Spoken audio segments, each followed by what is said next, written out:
कवीन सचान। केंद्र सरकार की ओर से 14 तारीख के लॉकडाउन को अब बढ़ा दिया गया है 3 मई तक, और इस बीच केंद्र सरकार ने कुछ नई गाइडलाइंस लॉकडाउन 2 के लिए जारी की है। तो आज समझेंगे कि इन गाइडलाइंस की जरूरत क्यों थी, इसका इम्पैक्ट इकोनॉमी पर, अलग अलग सेक्टर्स पर क्या दिखने जा रहा है, और क्या तस्वीर बदलेगी इन नई गाइडलाइंस के जरिए। और हमारे साथ खास मेहमान इस चर्चा में जुड़ रहे हैं। हमारे साथ दीपशिखा सिकरवार हैं, जो कि सीनियर एडिटर है इकोनॉमिक टाइम्स से। दीपशिखा, बहुत बहुत स्वागत है आपका। हमारे साथ सुभाष चंद्र पांडे जी हैं, जो कि farmer special secretary ministry of commerce and industry से, गवर्नमेंट ऑफ इंडिया। बहुत बहुत स्वागत सर आपका। हमारे साथ अनिल चौधरी जी हैं, former secretary internal security ministry of home, government of India से। सर आपसे बहुत बहुत स्वागत है। शुरुआत में सुभाष सर आपसे करना चाहूंगा, लॉकडाउन 2 का ऐलान हुआ था, और जिस तरीके से हमने लॉकडाउन 1 में देखा था, ऐसा कहा जा रहा था, डिमांड भी थी अलग अलग सेक्टर से, इंडस्ट्री से, एग्रीकल्चर से भी, कि कुछ सहूलियतें कुछ सेक्टर्स को मिलनी चाहिए। नई गाइडलाइंस आप आज जारी हुई हैं, कैसे इन्हें देखते हैं और कितनी ज्यादा जरूरत थी लॉकडाउन 2 के लिए? देखिए, जब लॉकडाउन 1 अनाउंस हुआ था तो उस समय प्रधानमंत्री जी ने कहा कि जान है तो जहान है, और वो उस समय के लिए सब तरफ से लॉकडाउन करके हॉट स्पॉट्स को आइडेंटिफाई करना, कॉन्टैक्ट ट्रेसिंग, इंटेंसिव टेस्टिंग, इस पर जोर दिया गया। और इस अवधि में जब हॉटस्पॉट्स आइडेंटिफाई हो गए हैं, तब ये चेंज किया गया है कि जान भी और जहान भी। तो सेविंग लाइव्स एंड लाइवलीहुड्स दोनों कैसे हो, इस पर वो है, और इसलिए पर्याप्त समय रहेगा ताकि फार्म, फैक्ट्री, ऑफिसेज और लॉजिस्टिक्स ये शुरू हो सकें। भले ही रिक्रिएशनल एक्टिविटीज ना शुरू हो, लेकिन और जो भी इकोनॉमिक प्रोडक्टिव एक्टिविटीज हैं वो शुरू हो, क्योंकि हमारी जो मैन्युफैक्चरिंग है वो काफी समय से न्यू इकोनॉमी के साथ एसेट लाइट और लीन मैन्युफैक्चरिंग की तरफ बढ़ती है। उसमें बहुत ज्यादा इन्वेंट्री रखना, चाहे रॉ मटेरियल की, इंटरमीडिएट्स की, संभव नहीं होता है। तो ये इसलिए ये स्टार्ट करना जरूरी है, ताकि जब लॉकडाउन अंततः खुले तो इन्वेंट्रीज तैयार हों और बाजार सुचारू रूप से चल सके, और लॉजिस्टिक्स तो जरूरी है जी अनिल सर, क्योंकि एक तरफ सरकार के सामने चुनौती ये भी है कि सोशल डिस्टेंसिंग का पालन होता रहे और संक्रमण को फैलने से रोका जाए, उसके लिए स्वास्थ्य विभाग की ओर से जो भी निर्देश हैं उनको लागू कर रही है। लेकिन वहीं दूसरी ओर नई गाइडलाइंस का ऐलान, जरूरत क्या ऐसा लगता है कि ये भी थी कि सप्लाई चेन को मेंटेन करना, या फिर जो इन्वेंट्रीज है, जैसे कि सुभाष सर कह रहे हैं, उनको एक बार फिर से देखना, चेक करना, और उसके लिए जरूरत थी जो डिमांड है उसको कंप्लीट करना, उसके बराबर पर खड़ा करना है सप्लाई चेन को। तो बहुत जरूरत थी उद्योग, या मैं कहूं कि एग्रीकल्चर, कुछ खास सेक्टरों में थोड़ी सी हिदायत की। कविन जी, आपने ये प्रश्न मुझसे पूछा है? जी जी कविन जी, देखिए, ऐसा है जैसे कि हम जानते हैं कि हमारी भारतवर्ष में 60% लोग जो हैं वो अभी भी फार्मिंग सेक्टर से जुड़े हुए हैं, और ये फार्म चलाते हैं, जो रोजमर्रा कमाते हैं और खाते हैं। सबसे ज्यादा उनका ध्यान रखना चाहिए था, वो रखा गया है इसमें। लेकिन जान की रक्षा पहले। आप देखिए, पूरे अंतरराष्ट्रीय, जहां पर डेवलप्ड नेशंस भी मात खा गए, बुरी तरह पछाड़ के नीचे गिरे हैं, उन्होंने ये लॉकडाउन बहुत देर में शुरू किया, कुछ ने तो किया ही नहीं। हमने जल्दी किया, इसकी वजह से हमारी काफी रक्षा हो गई जान की। अब देखना है उन लोगों का जो सबसे नीचे वर्ग के डेली वर्कर्स जो थे, जो उनको पूरी तरह मार पड़ी है, जो देख रहे हैं अब, जो माइग्रेंट लेबरर्स थे शहरों में, वो भाग रहे हैं गांव की तरफ। उनके पास पैसा नहीं है, खाने के लिए सामग्री नहीं है। सामग्री का जुटाव किया गया है, जगह जगह पे किया गया है, लेकिन इतने ज्यादा फैले हुए थे कि उनको हर जगह पहुंचाना मुश्किल था। तो अब धीरे धीरे करके स्थिति नियंत्रण में आएगी, और ये अच्छा है ये कदम जो ministry of home affair national disaster management act के तहत नोडल मिनिस्ट्री है मिनिस्ट्री ऑफ होम अफेयर्स। ये एक्ट पास हुआ था और एनडीएमए अथॉरिटी बनी थी होम मिनिस्ट्री के अंदर, तो वही ये उसमें ये होम सेक्रेटरी उसके चेयरमैन भी हैं। उसी के तहत उन्होंने ये लागू किए हैं और ये लागू मतलब ये अनिवार्य है इसको फॉलो करना, और मशवरे के बाद किया गया, से सबसे विचार विमर्श किया गया, उसके बाद किया गया ये है कि हाँ लॉकडाउन चलना चाहिए, लेकिन देखेंगे जो जगह इससे प्रभावित नहीं है, कई जिले हैं, 100 से ज्यादा जिले हैं हमारे देश में जहां पर ये कोविड आया ही नहीं, इसका आया नहीं है, वहां पर आप शुरू कर सकते हैं, फार्मिंग शुरू कर दें, जो वहाँ इंडस्ट्रीज हैं वो शुरू कर दें, बहुत जरूरी है। वो शुरू होगा तो धीरे धीरे गाड़ी पटरी पे फिर से आएगी, ये मेरा ख्याल है। सोच रहे हैं दीपशिखा, क्योंकि इकोनॉमी के लिहाज से भी समझें अगर, तो पहले मैं इंडस्ट्री पर आना चाह रहा हूँ, जिनको इस गाइडलाइंस में सहूलियत देने की बात कही गई, हालांकि एहतियात के साथ, कुछ शर्तों के साथ में, वो कितनी ज्यादा आपको लगता है कि जरूरी थी और उसका इम्पैक्ट किस तरीके से देखते हैं आम पब्लिक पर और इकोनॉमी पर भी? रविंद्र, सबसे जो अहम चीज है, जो ये गाइडलाइंस आई हैं, इसमें बिल्कुल क्लियर है कि जहां पे हॉटस्पॉट्स हैं या जो रेड जोन्स हैं वहां पर कोई एक्टिविटी और इसके अलावा जो है एक्टिविटी की जा सकती है। और चूंकि इकोनॉमी पे आप ये देखेंगे कि सप्लाई चेन्स हमारे हर जगह बहुत इंटीग्रेटेड होती हैं। अगर आप फॉर एग्जांपल एक तेल का पैकेट ले लें, तो अगर तेल मिल चालू की जा रही है तो वो जिस पैकेट में या जिस बॉटल में आता है उसकी भी जरूरत पड़ेगी, उस बॉटल को बनाने के लिए जो प्लास्टिक लगता है उसकी भी जरूरत पड़ेगी, उस पे जो रैपर लगता है कागज का उसकी भी जरूरत पड़ेगी, उस पे प्रिंटिंग की भी जरूरत पड़ेगी। तो पूरी चेन जो है वो एकदम बंद कर दी गई थी और उसका जो अर्थव्यवस्था पे पूरे प्रभाव पड़ता है वो तो अलग ही है, उसके अलावा सप्लाई चेन्स पर भी प्रभाव पड़ता है। और चूंकि अगर लॉकडाउन इफेक्टिव होता है और हमारे जो नंबर्स हैं वो कंट्रोल में रहते हैं, तो हमें लॉकडाउन कभी ना कभी तो हमें खोलना है और 3 मई की तारीख दी गई है। तो 3 मई पे अगर हम बोलेंगे कि इंडस्ट्री को खुल जाना है तो इंडस्ट्री भी तैयार नहीं होगी, तो उद्योग जगत को भी समय दिया गया है। और सबसे जो अहमियत दी गई है कि कृषि क्षेत्र, रबी की फसल जो है बिल्कुल तैयार खड़ी हुई है, कटाई होनी है, कटाई के साथ साथ प्रोक्योरमेंट होना है। अब प्रोक्योरमेंट के साथ साथ बहुत सारी और गतिविधियां और भी उसको सपोर्ट की जरूरत होती है, ट्रांसपोर्ट की जरूरत होती है। तो ये सारी एक्टिविटीज को खोलना बहुत जरूरी हो गया था, क्योंकि अगर ये नहीं होता तो आप खड़ी फसल है उसका किसान क्या करेंगे, उसका और बहुत बड़ा रानिफिकेशन होगा अर्थव्यवस्था पर। तो इन सारी चीजों को, सबसे अहम है कृषि क्षेत्र, दूसरा है रूरल क्षेत्र। गांव में अभी तक ये देखा जा रहा है कि इफेक्ट नहीं है, उतना ज्यादा पहुंचा नहीं है, अर्बन सेंटर्स में ही है ये बीमारी। तो गांव में जो फैक्ट्रीज हैं शहर के बाहर हैं, उन्हें ऑपरेट करने में कोई परेशानी नहीं है, वो सारे अपने तरीके से करें तो वो हो जाएगा। ओके सुभाष सर, क्योंकि एग्रीकल्चर बहुत अहम रहा है और जैसे कि कहा चौधरी साहब ने भी कि करीब 60% से ज्यादा आबादी अभी भी डायरेक्ट इनडायरेक्ट के साथ लगी हुई है। यहाँ जो रियायत दी गई, क्योंकि यहाँ पर अवेयरनेस भी चाहिए होगी और जोन के हिसाब से जो सहूलियत देने की बात की गई है 20 तारीख के बाद में, किसकी रिस्पॉन्सिबिलिटी ज्यादा उस वक्त नजर आने वाली है और किसके लिए ज्यादा चैलेंजिंग होगा वहां पर इसे इम्प्लीमेंट करवाना, जो शायद सबसे अहम हो?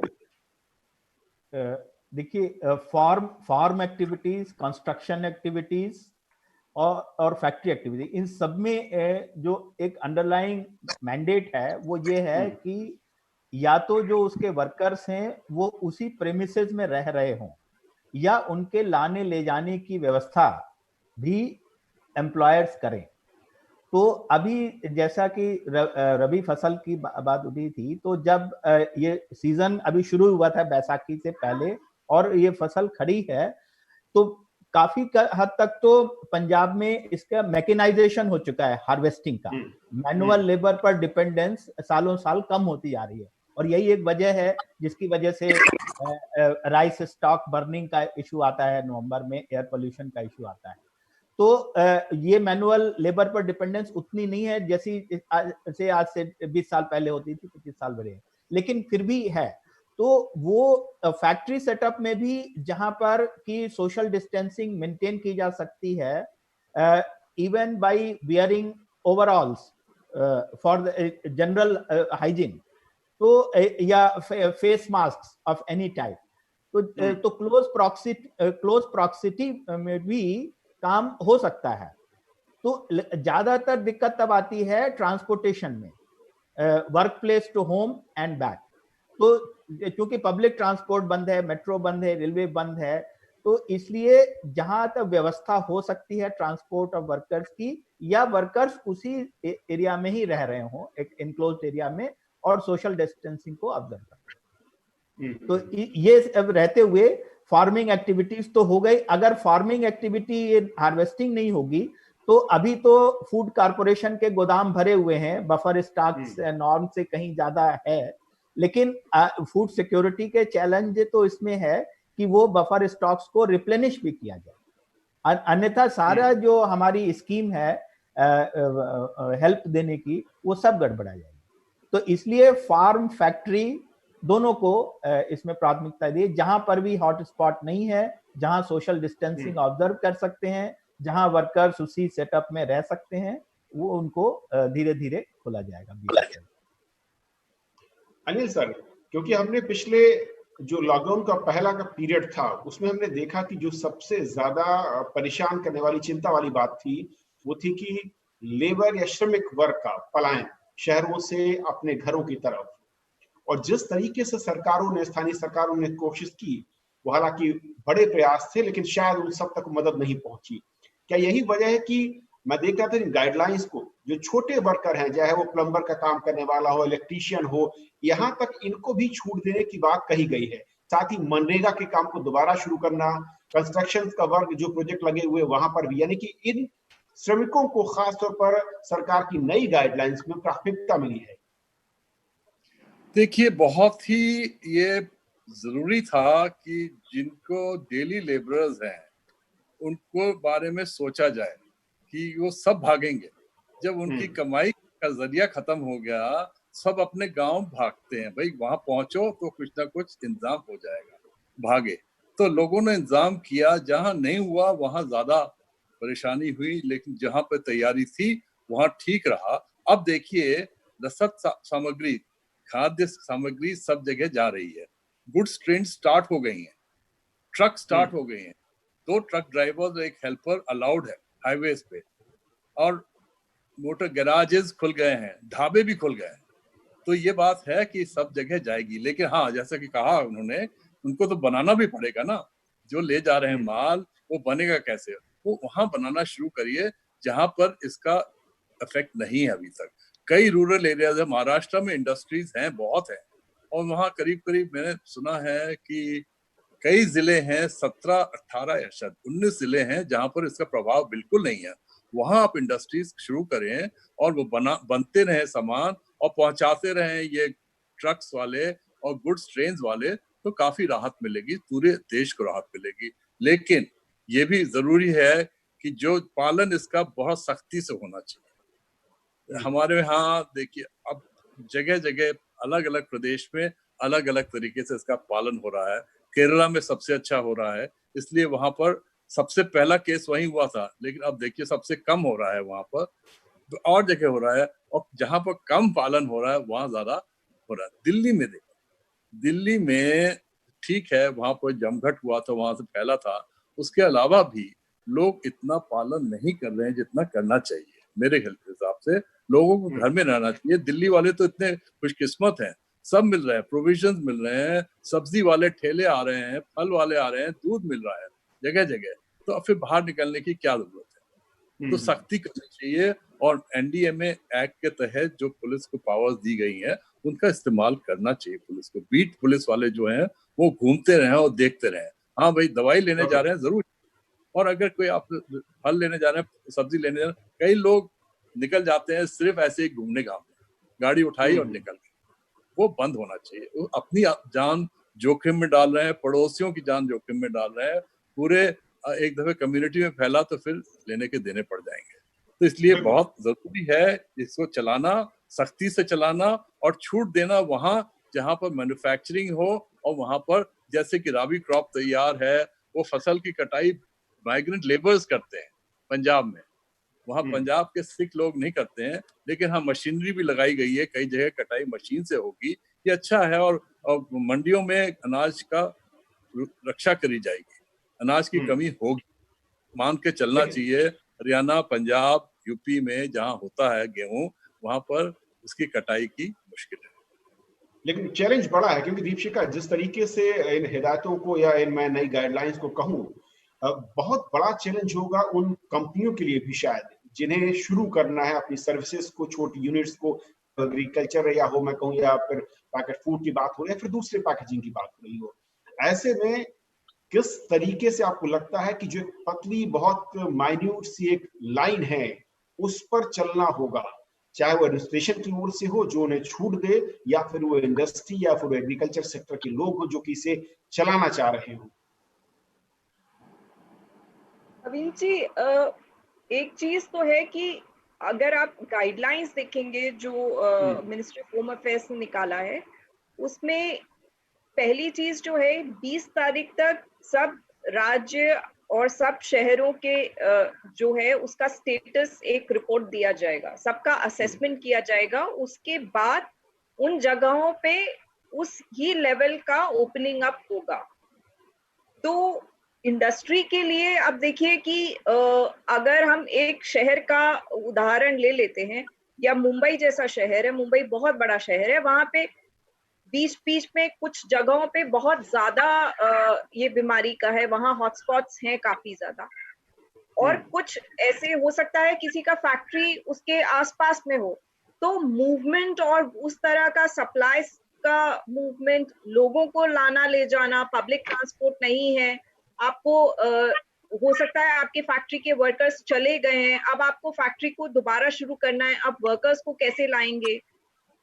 ये सारे लॉजिस्टिक्स जो हैं, इसके लिए तैयारी करने में इंडस्ट्री को समय लगेगा। और जब सरकार और इंडस्ट्री के बीच बातचीत चल रही थी कि लॉकडाउन जब खोला जाए तो किस तरह से खोला जाए, तो इंडस्ट्री ने यही कहा था सरकार को कि आपको उद्योग जगत को समय देना पड़ेगा खोलने के लिए, क्योंकि बहुत सारी जगहों पे वर्कर्स चले गए हैं, अब उनको वापस लाने में उतना समय लगेगा।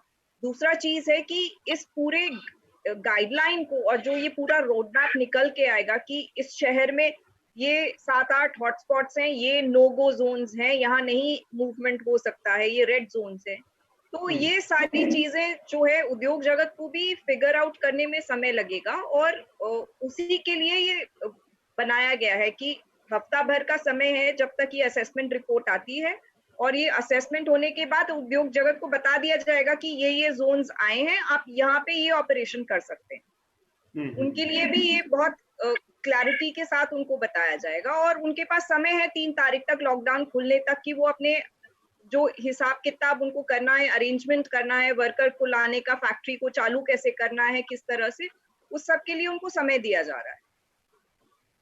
सुभाष साहब, क्योंकि इंडस्ट्री के लिए जैसे कि दीपशिखा ने कहा, बहुत अहम पॉइंट ये भी है कि अचानक से किसी इंडस्ट्री को फुल कैपेसिटी में शुरू कर देना नामुमकिन है, और फेज वाइज तरीके से जो इंडस्ट्री ने मांग की थी, सरकार ने उसके लिए कुछ रास्ता सुझाया है। लेकिन यहाँ पर भी समस्या वही आती है कि अभी हमने देखा कि जो श्रमिक वर्ग है वो शहरों से, फैक्ट्री वाले इलाकों से अपनी गांवों की तरफ मूव किया। अब अगर 20 के बाद कुछ भी कितने भी जोन पर अगर ये शुरू होता है, तो क्या वो समस्या वापस नहीं खड़ी हो सकती? इसकी आशंका कितनी कम या ज्यादा है, और उससे बचने के लिए क्या और अतिरिक्त कदम आपको लगता है जो उठाने चाहिए? नहीं, देखिए, पहली चीज तो मैं ये साफ कर दूं कि जहां तक माल की ढुलाई का सवाल है, वो तो लॉकडाउन फेज 1 में भी केंद्रीय सरकार की तरफ से उस पर कोई प्रतिबंध नहीं था। पैसेंजर ट्रेन रोकी गई थी, गुड्स ट्रेन नहीं रोकी गई थी, और ट्रक्स के लिए तो टोल नाकों पर भी सारी बंदिशें खत्म कर दी गई। तो और केंद्र सरकार ने बार बार इस बारे में कहा है कि इसमें किसी तरह का वो न करें कि ये एसेंशियल गुड्स हैं या नॉन एसेंशियल गुड्स हैं, गुड्स मूवमेंट किसी तरह का भी हो उसको बाधित न किया जाए। तो ये जो मैन्युफैक्चरिंग है, दीपशिखा जी ने बहुत अच्छी बात कही कि सप्लाई चेन के जहां इश्यूज हैं, अगर आपके पास रॉ मटेरियल नहीं है, पैकिंग मटेरियल नहीं है, तो फैक्ट्री के अंदर कैपेसिटी होते हुए भी आप प्रोडक्शन नहीं कर पाएंगे। लेकिन चूंकि माल के लाने ले जाने पर कोई प्रतिबंध नहीं है, तो केवल कंसर्न ये है कि वर्कर्स को अरेंज करने का। अगर वर्कर्स आपके फैक्ट्री प्रेमिसेस में ही, अगर आप जैसे और किसी जगह क्वारंटाइन किया गया है, किसी स्कूल में क्वारंटाइन किया गया है, किसी और जगह किया गया है, तो अगर वो फैक्ट्री प्रेमिसेस में, फैक्ट्री कॉम्प्लेक्स में, पब्लिक सेक्टर कंपनीज हैं, कई बड़ी बड़ी इनके टाउनशिप्स हैं जहां पर ऐसे रेजिडेंशियल कॉम्प्लेक्सेस टेम्परेरी क्रिएट किया करते हैं कि जहां पर वर्कर्स जो नॉर्मल कोर्स है डे टू डे कम्यूटिंग का, उसको छोड़कर टेम्परेरली वो उसी क्लोज प्रेमिसेस में रहें, सोशल डिस्टेंसिंग को फॉलो करती है। तो यही एक मॉडल है जिससे कि प्रोडक्शन रिस्टार्ट हो सकता है। अगर कोई ये सोचिए कि जैसे पहले जैसे वर्कर्स आ रहे हैं जा रहे हैं, वो उस पर वो तो नहीं होगा, क्योंकि पैसेंजर मूवमेंट, ह्यूमन मूवमेंट पर तो रेस्ट्रिक्शंस रहेंगे ही रहेंगे और गुड्स मूवमेंट पर नहीं होंगे। तो इसको बैलेंस करके लोकल एडमिनिस्ट्रेशन के साथ बात करके हर फैक्ट्री ओनर को, फार्म ओनर को ये डिसाइड करना है कि वो क्या शुरू कर सकता है, क्या नहीं कर सकता है। और इसलिए बड़ी अच्छी बात है कि होम मिनिस्ट्री के लेवल पर दिल्ली में बैठकर हम ब्रॉड गाइडलाइंस दे सकते हैं। Actual implementation will be depend on the local administration at the district level. Deepshikha, और जिस तरीके से गाइडलाइंस आई है, और गाइडलाइंस आने के साथ साथ हमने कुछ राज्यों में देखा जहां पर पलायन के लिए कुछ श्रमिक वर्ग ज्यादा नजर आया, कोशिश कर रहा था, कुछ जगहों पर स्थानीय पुलिस के साथ कहूं कि उन्होंने झड़प भी हुई। गाइडलाइंस के साथ साथ कहीं ये सुकून भी देगा, और जो रोकने की कोशिश थी उन्हें रोकने के लिए मोटिवेट भी करेगी उन लेबर को, उन शहरों में जो कि शायद सोच रहे थे कि लॉकडाउन बहुत लंबा हो, या जो फैक्ट्रियां हैं, कंपनी है, जो काम कब होगा इसकी कोई उन्हें कहूं कि निश्चितता नहीं थी। गाइडलाइंस और जो देखिए इकोनॉमिक एक्टिविटी, और हमारे यहाँ बहुत एक बड़ा वर्ग है जो अनऑर्गेनाइज सेक्टर से जुड़ा हुआ है, जिसमें और आपका कंस्ट्रक्शन एक्टिविटी जो है उसमें आपके माइग्रेंट वर्कर्स आते हैं। तो कृषि में भी बहुत हद तक जो कटाई के लिए मजदूर आते हैं वो भी माइग्रेंट होते हैं।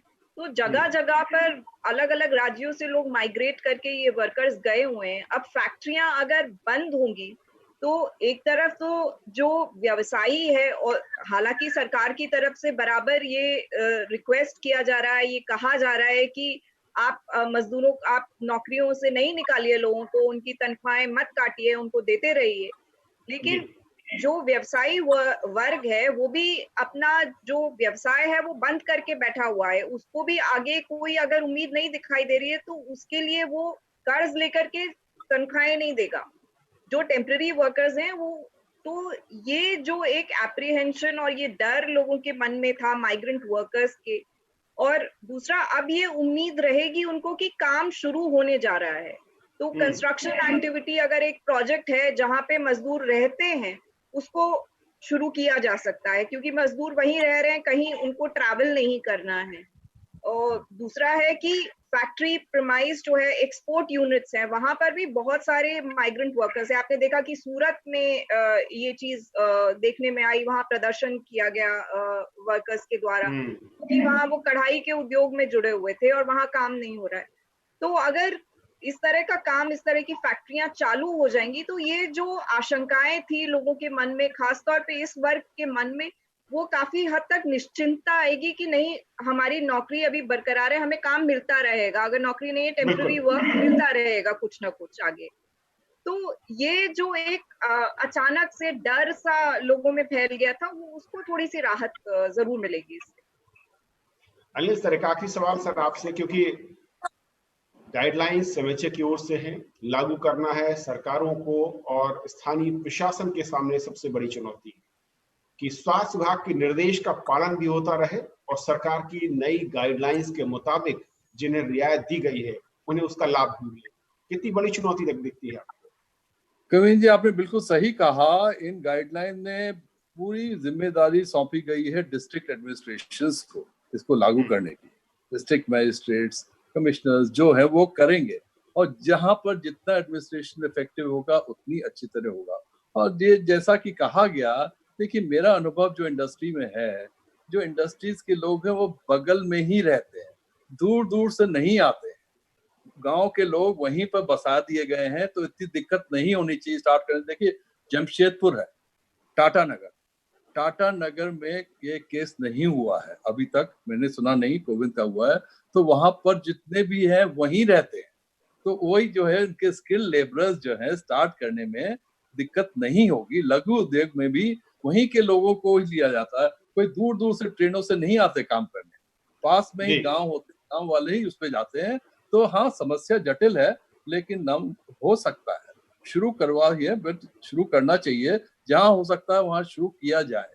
हाँ समस्याएं हैं, ट्रेन नहीं चल रही हैं, बसें लॉन्ग डिस्टेंस नहीं चल रही इंटरस्टेट, लेकिन वहां देखिए उनके पास भी हैं, पुलिस की गाड़ियां हैं, सेंट्रल पैरामिलिट्री फोर्सेस की गाड़ियां हैं, और उनकी इंडस्ट्रीज वालों की अपनी गाड़ियां हैं। तो गांव वालों को लाया जा सकता है डिस्टेंसिंग मेंटेन करते हुए, एक एक सीट छोड़ के बताए वहां में भी उनको दूर रखा जाए, उनको बताया जाए, मास्क पहनाया जाए, सैनिटाइजर दिए जाए। दुनिया भर यही कर रही है, हमने भी देखा है और समझा है। अभी तक काफी हमने समय लिया, मिला है समझने के लिए। 23 मार्च से लेके और अभी तक हमने देखा है, सीखा है, और आगे सीखने वाले हैं। 20 अप्रैल तक जो ये है मोहलत कि जो जहां पर ठीक काम होगा वहां पर छूट दी जाएगी, और जहां नहीं होगा सख्ती की जाएगी। सही है, मार्गदर्शन ठीक किया है गृह मंत्रालय ने, केंद्रीय सरकार ने, बाकी तो स्टेट्स के ऊपर है, एडमिनिस्ट्रेशन के ऊपर है, कैसे लागू करा जाए। चलिए, बहुत बहुत शुक्रिया आप तीनों मेहमानों का हमारे साथ इस बेहद अहम चर्चा में शामिल होने के लिए, समझाने के लिए कि असल में लॉकडाउन 2 के बीच में गृह मंत्रालय ने जो नई गाइडलाइंस जारी की हैं, उसमें साफ तौर पर यह कहा गया है कि 20 अप्रैल के बाद जो स्थानीय प्रशासन है वो अपनी रिपोर्ट सबमिट करेगा हॉट जोन के बारे में, संक्रमण के बारे में।